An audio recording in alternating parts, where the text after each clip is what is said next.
एक सीधा साधा गांव का भगत कभी कथा नहीं सुनता था, गाय चराता था गांव की। तो एक दिन और गोपाल जो गाय चराने वाले थे, उन्होंने कहा यार कभी तो कथा सुन लो, रात दिन पशुओं के पीछे घूमते हो, पशु बुद्धि, कभी तो कथा सुन लो।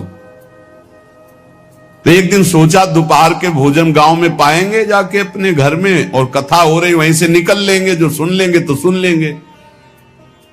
खड़े खड़े वहां चर्चा चल रही थी, जिसने मनुष्य जन्म लेकर के गुरु मंत्र नहीं लिया और नाम जब भगवान का नहीं किया, उसका जीवन मुर्दा, व्यर्थ जीवन। चला गया सुन के, और बार बार वही दिमाग में कि पंडित जी कह रहे थे गुरु मंत्र नहीं लिया और नाम जप नहीं किया तो मुर्दा जीवन। जिन हरि भगत हृदय नहीं आनी, जीवित सौ समानते प्राणी। दूसरे दिन फिर गया, कहा पंडित जी आपने कल कथा में कहा था गुरु मंत्र ले लेना चाहिए, नहीं तो जीवन मुर्दा हो जाता है, बेकार जीवन रहता है। तो देव गुरु मंत्र आप, और तो हम किसी को जानते नहीं। देखा फटा पुराना कपड़ा, डंडा लिए एक चरवाहा। उनका ऐसे थोड़ी कि तुरंत गुरु मंत्र दे दिया जाता है, आखिरी दिन कथा के मिलना फिर दे देंगे, टाल दिया।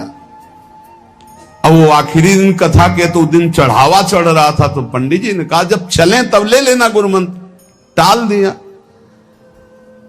अब वो जब आखिरी दिन के बाद, वो तो उस समय घोड़े पे बैठ सब सामान लाद के पंडित जी चलते थे, वो तो सब सामान लाद के चलने लगे। हो तो पीछे पंडित जी आप जो कह रहे थे कि गुरु मंत्र देंगे, आप गुरु मंत्र दे दीजिए।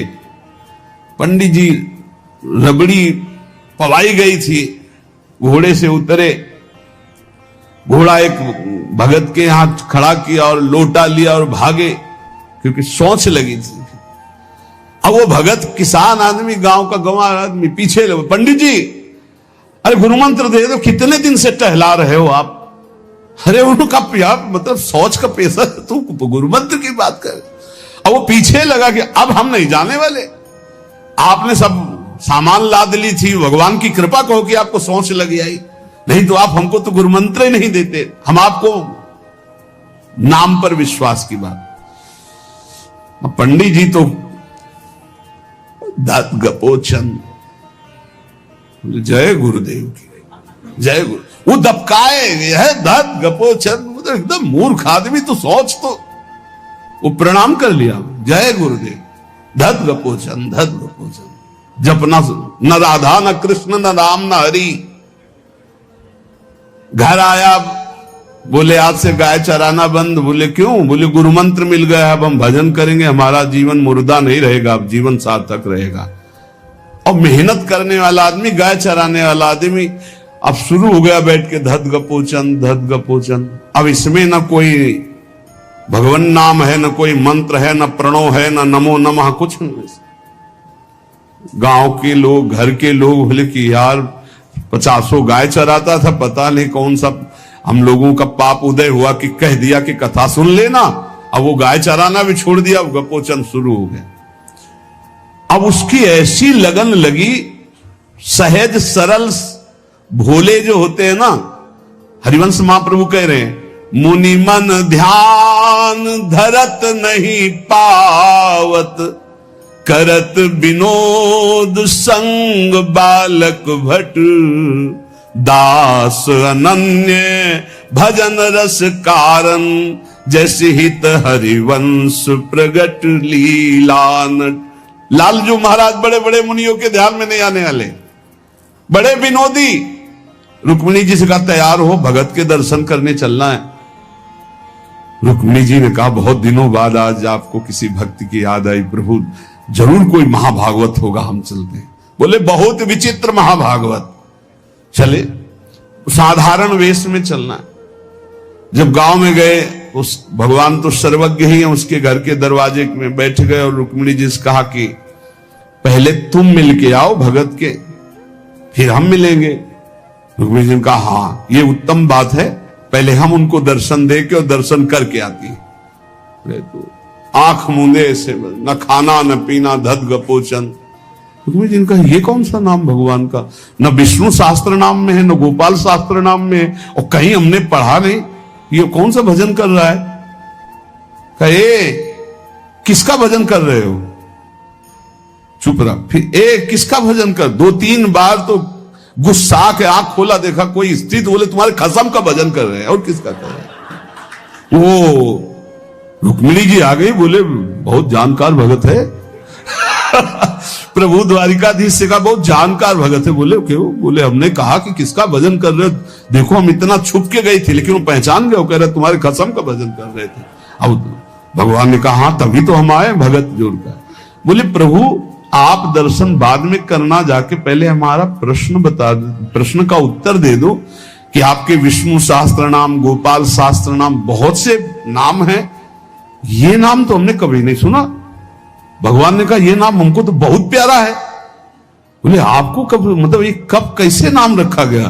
बोले बहुत प्यारा है, हमारा ब्रज का रखा हुआ नाम है, ब्रज में मैया ने रखा था। कैसे रखा था। बोले एक दिन मैं माखन चोरी कर रहा था, सखा के कांधे पर खड़ा हुआ, ऊपर माट में हाथ डालकर मक्खन पूरा ऐसे खाता जाता, सखा को पवाता जाता।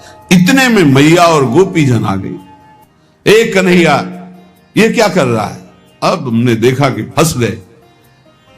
हमने कहा कि मैया हमें बहुत भूख लगी थी और देखा कि इसमें चींटी चढ़ी हुई है, तो हम चींटी निकाल रहे थे। तो बोले चींटी कैसे निकाल लेते, यहां पूरा हाथ सना हुआ है तुम्हारा चींटी। बोले अरे भैया तू बावरी, जब चींटी को ऐसे निकालने करते वो अंदर चली जाती तो खबो खबो के निकाला, इसलिए ऐसा इतना हाथ हो। बोले यहां मुंह में भी जब तुम्हारे मक्खन लगा, एक मक्खी बार बार उड़ रही थी तो हम ऐसे मारा तो पूरा मुंह में मक्खन लगा। भैया ने कहा धत गपोचर। बोले ये उस समय का नाम रखा हुआ है, मेरा बाल गोविंद में जब मैया ने रखा था मक्खन चोरी के समय उस। अब आप विचार करके देखो, भगवान का साक्षात्कार गुरु वचनों पर विश्वास होने पर साधारण शब्द बोला तो भगवान तो सर्वलोक महेश्वर सर्वज्ञ, उनके सब जैसे हर अक्षर में आ विराजमान है, का खा गा घा आ, ऐसे ही सब अक्षरों में ब्रह्म विराजमान है।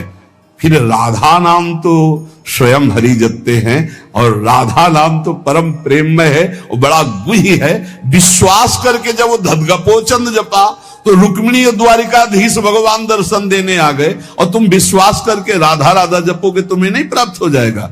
अरे यही राधा स्वयं भगवान हरि जपते हैं। इसलिए पहला जीवन का चरम लक्ष्य भगवत प्रेम, भगवत प्राप्ति। दूसरा, हमारी बुद्धि केवल विचार करे तो श्यामा श्याम के ही विषय में, किसी व्यक्ति वस्तु स्थान का अगर हमारा चिंतन हो रहा, संबंध हो रहा, तो श्यामा श्याम के संबंध से हो। जैसे गोस्वामी तुलसीदास जी कहते, नाते नेह राम के मनियत सुहृद सुसेव्य जहालो। अगर ऐसा नहीं तो फिर हर वस्तु व्यक्ति स्थान में एक आसक्ति है, वो बांध लेगी, आप श्यामा श्याम तक नहीं पहुंच पाएंगे। इसलिए बुद्धि का जरूरी है प्रिया प्रीतम में स्थित होना। अगर बुद्धि ये निश्चय कर ले कि परम सुख स्वरूप श्यामा श्याम ही हमारे हैं, हम श्यामा श्याम के हैं, सुख है तो श्यामा श्याम के नाम में, रूप में, लीला में, धाम में। अभी आपने सुना आनंद का तारतम्य।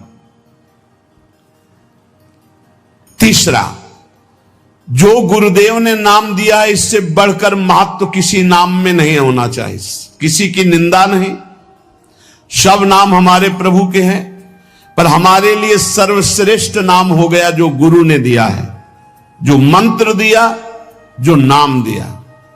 एक एकांतिक में आए और बोले हम कुछ 2-4-6 महीने से हम आपके शिष्य हैं, मंत्र ले लिया है। स्वप्न में एक महात्मा आए और उन्होंने हमको और मंत्र दिया है, तो अब तो हम समस्या में फंस गए कि आपका दिया गुरु मंत्र जपें या स्वप्न में कोई और महात्मा आए थे उनका दिया जपें, क्या करना चाहिए। हमने कहा तस्मात् शास्त्रम प्रमाणम। जब सप्तऋषि जी आए स्वप्न में नहीं, सीधे साक्षात आए पार्वती जी के पास, और कहा ये किसके लिए तपस्या कर रहे हो? महादेव जी के लिए। महादेव जी में क्या है, चलो हम तुम्हें भगवान नारायण को पति रूप में, भगवान विष्णु वैकुंठाधिपति अपार वैभव, उनको तो जो माता जी ने बात कही पार्वती मैया ने, वही बात पकड़नी है। उन्होंने कहा तजऊ न नारद कर उपदेशु, आप कहें सत बार महेशु। सप्तऋषियों, अपने गुरुदेव नारद जी के उपदेश का मैं कभी त्याग नहीं कर सकती, चाहे स्वयं इष्ट देव भगवान शंकर आकर सैकड़ों बार कहें तो भी। तजऊ न नारद कर उपदेशु, आप कहें सत बार महेशु। कोटि जन्म लगी रगर हमारी, बरों संभुनता रहूं कुंवारी। करोड़ जन्म लूंगी, हर बार अपने गुरुदेव के दिए हुए मंत्र का अनुष्ठान करूंगी और देवाधिदेव महादेव को पति रूप में वरण करूंगी, अन्यथा कुंवारी रहूंगी। बहुत सी कन्याएं और बहुत से वर हैं, आपको ब्याह कराने का शौक है तो आप जाइए, लेकिन मैं पर्वत से प्रकट हुई हूं, हिमालय से, मैं अडिग हूं अपने गुरुदेव के वचन में।